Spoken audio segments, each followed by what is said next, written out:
interesting take over at MSNBC. I know that you are shocked.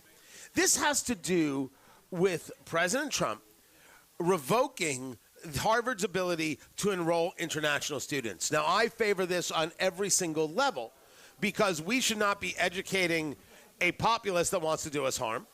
No one is entitled to an education in the United States. And what these universities do is they take the full freight. People get paid the full amount. The schools get the full amount of money. And then they put out into the world people who hate us. Because if you were to go to Harvard, you would assume, not illogically, but by evidence, that more than half that populace, that education system, that student body, dislikes America, opposes American exceptionalism, etc. Is there a reason that we have to allow this in, harm to our own nation? It makes no sense. Well, there's an interesting conversation over there at MSNBC about why President Trump has taken and set his sights on Harvard.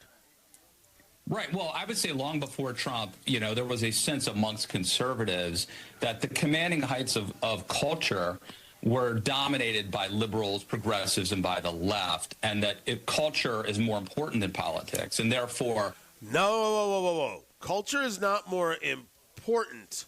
Politics is downstream of culture, right? It's Plato. Let me write the ballads of a nation. I care not who makes the laws.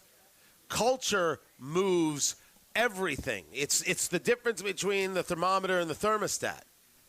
And the difference between a thermometer and a thermostat is that a thermometer measures temperature, a thermostat changes temperature.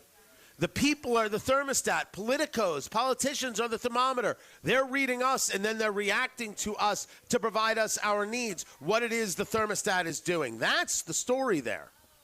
So this of course, culture was dominated by liberals, and it's not that culture is more important, is that culture drives a lot of political culture.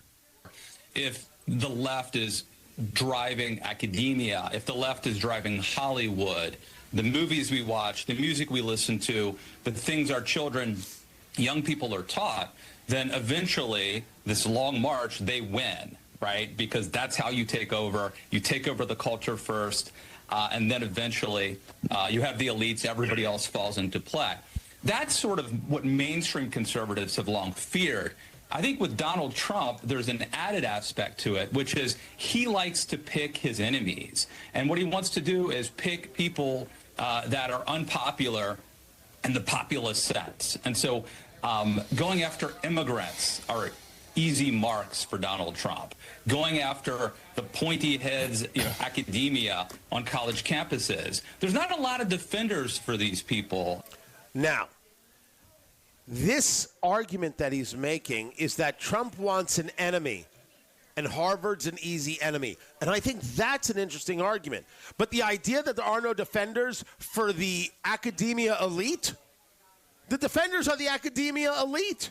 The defenders are the New York Times and the Washington Post and MSNBC. What a nonsensical argument that is.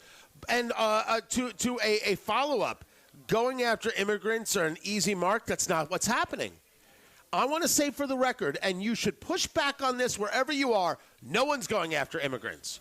We are discussing illegal immigration and whether or not we're a nation of laws. And that's the story. But the idea of an enemy, well, that's standard politics 101. And I think that what's important about this is not that he lies all the way through it. The point, the argument should be seen. All politicos need an enemy. That is standard operating procedure. We should have recognized enemies that exist, not ones we materialize or make up. Wanting to implement the law to say if you're here illegally, you have to go, that's not developing an enemy. That's ensuring that our nation thrives. And I don't know why the left continues to be opposed to that. We are here at